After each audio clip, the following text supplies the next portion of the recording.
राहुल गांधीनं महाराष्ट्रात जी निवडणूक झाली त्याच्यावर प्रश्नचिन्ह निर्माण केलेलं आहे. त्यांचं म्हणणं आहे की गेल्या काही वर्षात जेवढे मतदार वाढले नव्हते तेवढे त्या फक्त निवडणुकीच्या काळात वाढले.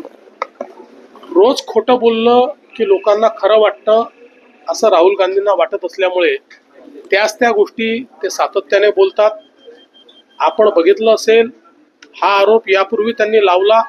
सप्रमाण निवडणूक आयोगाने यापूर्वीच्या निवडणुकात किती वाढले होते त्याच पद्धतीनं आता किती वाढले सगळं सप्रमाण दिलं. पण रोज खोटं बोलायचं ही एक सवय राहुल गांधींना लागलेली आहे, कारण ते स्वतःच्या मनाला समजवत आहेत.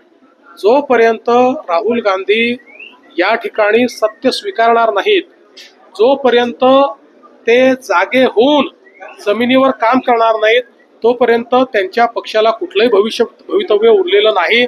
आणि म्हणून मला असं वाटतं की या ठिकाणी स्वतःशी खोटं बोलून स्वतःला दिलासा देण्याचं काम हे राहुल गांधी करता आहेत. आणि महाराष्ट्राच्या जनतेचा, आमच्या लाडक्या बहिणींचा अपमान राहुल गांधी करतायत. त्यामुळे मला असं वाटतं की त्यांनी जागं झालं पाहिजे.